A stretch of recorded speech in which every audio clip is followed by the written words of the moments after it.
तो दोस्तों captain America Brave New world आने वाली है, जहां में जनरल थैडियस थंडरबोल्ट रॉस दिखेंगे प्रेसिडेंट रॉस के रोल में। तो जनरल रॉस के ऊपर मैंने पहले भी एक वीडियो बनाई है जिसमें मैंने रेड हल्क की ओरिजिन बताई थी, पर ये वीडियो थोड़ी हटकर है। इस वीडियो में हम बात करेंगे कि प्रेसिडेंट रॉस का कैरेक्टर कैसा होने वाला है मार्वल सिनेमैटिक यूनिवर्स में। और हम एमसीयू की शुरुआत से ही ये बात जानते हैं कि कैप्टन अमेरिका मूवीज हमेशा से ही पॉलिटिकल रही हैं, तो हम आज इस वीडियो में भी वही अप्रोच अपनाएंगे। वही हम ये भी बताना चाहेंगे कि हमने इस वीडियो से एक मिनी सीरीज शुरू करी है, जहां हम captain America Brave New world को पूरा खोलकर एक्सप्लेन करेंगे। इस मिनी सीरीज में टोटल 3 वीडियोस होंगी, जहां ये पहली वीडियो है। तो बिना किसी देरी के स्पॉयलर्स का ध्यान रखते हुए चलिए शुरू करते हैं। तो कैप्टन अमेरिका मूवीज में अगर आप सबने एक पैटर्न नोटिस किया हो तो आप देख पाओगे कि कैप्टन अमेरिका शुरू ही हुई थी जहां कैप्टन ने वर्ल्ड वॉर में यूनाइटेड स्टेट्स की तरफ से लड़ना शुरू किया था, और सिविल वॉर आते आते वो खुद अपने देश से लड़ने लगे थे। तो कैप्टन अमेरिका की थीम ही यही है कि इस सारे राजनीति और भाषणबाजी के बीच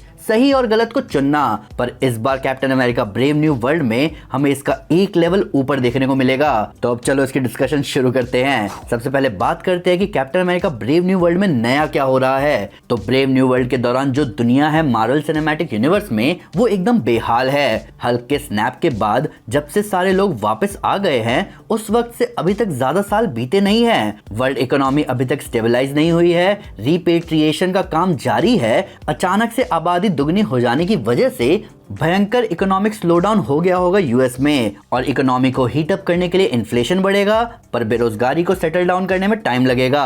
वहीं स्ट्रैटेजिक यानी मिलिट्री और इंटरनेशनल रिलेशन में भी यूएस अब ग्लोबल डोमिनेंस नहीं रख पाया है, और ये हमने वकांडा फॉरएवर में देख ही लिया, जहां अब यूएसए के दरवाजे पर उनसे भी बड़े 2 सुपर पावर खड़े हैं, एक वकांडा और दूसरा टालोकान। और अमेरिका जानता है कि वो इन दोनों सुपर पावर्स का किसी भी तरीके से सामना नहीं कर सकता, ना ही टेक्नोलॉजी से, ना ही इकोनॉमी में, और ना ही मिलिट्री में। तो सारे ऑड्स अमेरिका के अगेंस्ट है। ऊपर से वकांडा फॉरएवर में क्वीन रमोंडा ने क्लियर कर दिया था कि वो किसी भी कंट्री से किसी भी तरह का एंक्रोचमेंट बर्दाश्त नहीं करेगी। तो करेंटली मार्वल सिनेमैटिक यूनिवर्स में ग्लोबल पॉलिटिक्स एक प्रेशर कुकर बन चुका है, जहां टेंशन बढ़ता ही जा रहा है। और ये सब किस ओर लीड करेगा, ये हम जानेंगे इस मिनी सीरीज के दूसरे एपिसोड में। पर अभी हम यहाँ डिस्कस करेंगे कि कैसे एक मुश्किल सिचुएशन एक लीडरशिप की तलाश करती है। मुश्किल वक्त मजबूत इंसान बनाता है। अभी जैसे मार्वल सिनेमैटिक यूनिवर्स में हमें कंडीशन देखने को मिल रहे हैं, ऐसा दुनिया में कई बार हो चुका है। हम आपको 2 प्राइम एग्जांपल देना चाहेंगे। पहला द ग्रेट डिप्रेशन और दूसरा कोल्ड वॉर। अब ग्रेट डिप्रेशन वो टाइम है जहां ग्लोबल इकोनॉमी ही रिसेशन में जा चुकी थी। अमेरिका जैसे सुपर पावर के भी दर्जनों बैंक 2 महीने के ड्यूरेशन में ही बंद हो गए थे। चीजें थी तो बहुत सस्ती, पर लोग जीने के लिए ही स्ट्रगल कर रहे थे, तो कुछ खरीदने के लिए पैसे कहां से लाते। यानी सप्लाई तो है पर डिमांड ही नहीं है, और डिमांड एंड सप्लाई के इस बड़े गैप से निकलना बहुत मुश्किल होता है। पर उस टाइम पर अमेरिका पहली कंट्री थी जो उस हालात से अगले 2 सालों में ही रिकवर कर पाई थी, और ये सब हो पाया था फ्रैंकलिन डी रूजवेल्ट के न्यू डील पॉलिसी की वजह से। न्यू डील की पॉलिसीज में इंफ्रास्ट्रक्चर प्रोजेक्ट शामिल थे, जिसमें लोगों को नौकरियां मिली और इकोनॉमी बूस्ट हुई। और इसके लिए रूजवेल्ट ने बहुत ही ज्यादा एग्रेसिव और फॉरवर्ड इकोनॉमिक पॉलिसी अपनाई थी। इनफैक्ट गवर्नमेंट में आने के लिए उनकी विक्ट्री इतनी बड़ी थी कि आज भी लोग उन्हें याद करते हैं। वो अपने स्पीचेस में पिछले प्रेसिडेंट हर्बर्ट हूवर की धज्जियां उड़ा देते थे। उन्होंने लोगों को सपना दिखाया कि वो यूएसए के लिए अच्छे दिन लेकर ही आएंगे। तो जैसे रूजवेल्ट ने अपने मुश्किल समय में लीडरशिप दिखाई, वैसे ही 1980s में कोल्ड वॉर के दौरान एक और लीडर रोनाल्ड रीगन को ये करना पड़ा। तो 80s में जब कोल्ड वॉर पीक पर था, उस वक्त प्रेसिडेंट बने रोनाल्ड रीगन। अमेरिका उस टाइम भी अटकी हुई इकोनॉमी से गुजर रहा था, और बाहर तो यूएसएसआर नाम का ऑपोजिशन था ही। अब ऐसे सिचुएशन में रोनाल्ड रीगन ने अपने कैंपेन में लोगों को पुराने गवर्नमेंट के अगेंस्ट जगाया कि ये लोग बस आलसी हो गए हैं। उन्होंने ही सोवियत के अगेंस्ट अमेरिका को ताकतवर बनाने के वादे किए, जिसके बाद जब वो पावर में आए तो रीगन ने टैक्स कट्स और मिलिट्री स्पेंडिंग बढ़ाने जैसे बोल्ड स्टेप्स लिए, और रुकी हुई इकोनॉमी में भी उन्होंने उम्मीदें जगाई। आज के जमाने में भी रिसेशन से निकलने के लिए एग्रेसिव पॉलिसीज की जरूरत होती है। क्या हमारे लीडर्स वैसा कर रहे हैं? तो यहाँ पर हमें एक पैटर्न देखने को मिला कि जब जब एक मुश्किल सिचुएशन आती है, हमारी सोसाइटी एक स्ट्रॉन्ग लीडर को चुनती है, जो उनसे बहुत स्ट्रॉन्ग वादे करता है और उन्हें विश्वास दिलाता है कि वो उन्हें उस गड्ढे से बाहर लेकर आएगा। और यही सब होने वाला है प्रेसिडेंट रॉस के कैरेक्टर में। अब ये कैसे होगा, होगा, चलो अगले पॉइंट पे देखते हैं। अब बात करते हैं कि क्यों यहाँ थंडरबोल्ट रॉस को ही चुना जाएगा।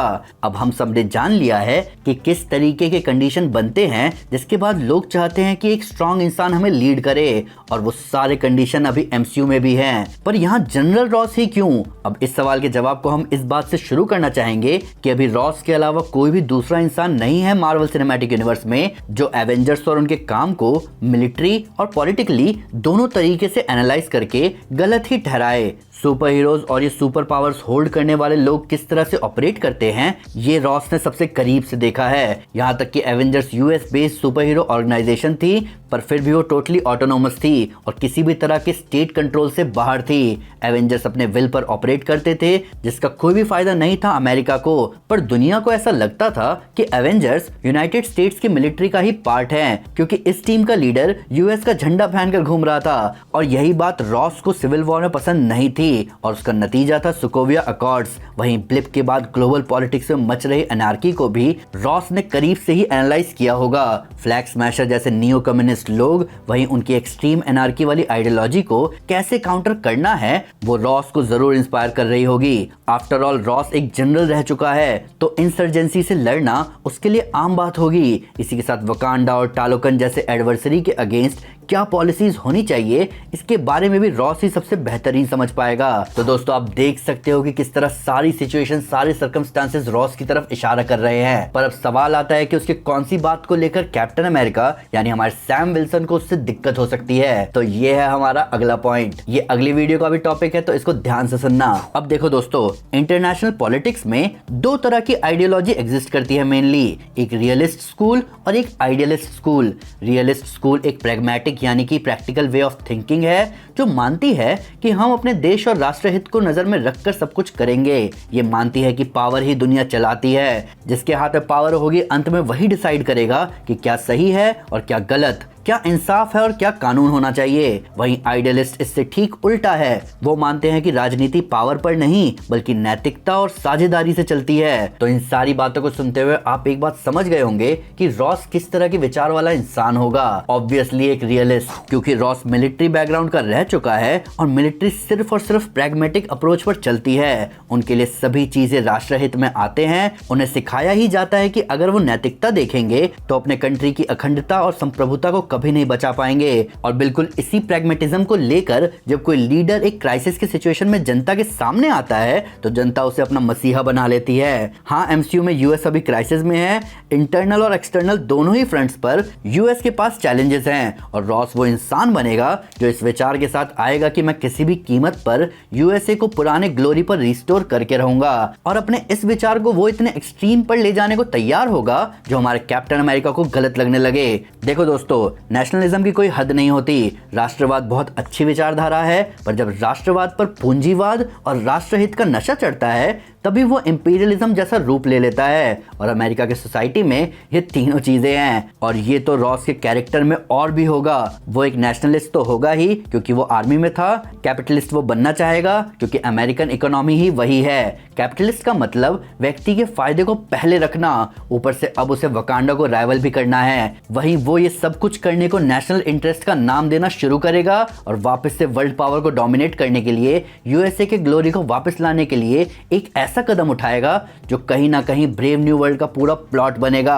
और यही इवेंट आगे लीड होगा थंडरबोल्ट्स मूवी में। पर ये सारी बातें सुनकर भी आपके मन में सवाल आ गए होंगे कि इसमें गलत क्या है। एक लीडर अपने कंट्री की भलाई ही तो चाह रहा है। तो प्रॉब्लम मैं बताता हूँ। प्रॉब्लम ये है कि नेशनल इंटरेस्ट का कोई अंत ही नहीं होता। हम अपने हितों को कितने हद तक खींचते हुए चले जाएंगे, एक पॉइंट पर ये हमें पता चलना बंद हो जाता है। हमें बस ये दिखने लग जाता है कि जो हम कर रहे हैं वो सबकी भलाई के लिए ही कर रहे हैं, और धीरे धीरे हमारे एक्शन मोरालिटी के स्पेक्ट्रम में इवलनेस की तरफ जाने लगते हैं। और हमारे पहले एवेंजर स्टीव रॉजर्स इस चीज को बहुत अच्छे से देख चुके थे अपने जीवन में, जहां वर्ल्ड वॉर के दौरान खुद को अच्छा और इंसानियत का मसीहा मानने वाले लोगों ने ही एटम बॉम्ब का यूज किया था, जहां लाखों लोगों की जानें चली गई थी। और ये बात हमारा कैप्टन अमेरिका सैम विल्सन ही बहुत अच्छे से जानता है कि इंसानी महत्वाकांक्षाओं की कोई सीमा नहीं होती, वो चलते चले जाते हैं। और खास करके जब एक लीडर ओवरली एम्बिशियस हो जाए तो वो सिर्फ अपना डूम लेकर नहीं आता बल्कि अपने साथ साथ वो सोसाइटी का भी डूम लेकर आता है। पर आपका क्या कहना प्रेसिडेंट रॉस के बारे में? यहाँ प्रेसिडेंट प्रेसिडेंट रॉस के कैरेक्टर में रेड हल्क कहां फिट होगा और सैम विल्सन उसका कैसे सामना करेगा, प्लीज हमें कमेंट में जरूर बताएं। वीडियो को लाइक जरूर करें और चैनल को सब्सक्राइब करें कई जबरदस्त कंटेंट के लिए। Thank you guys, this is Aman Sinha and you are super super. Piece.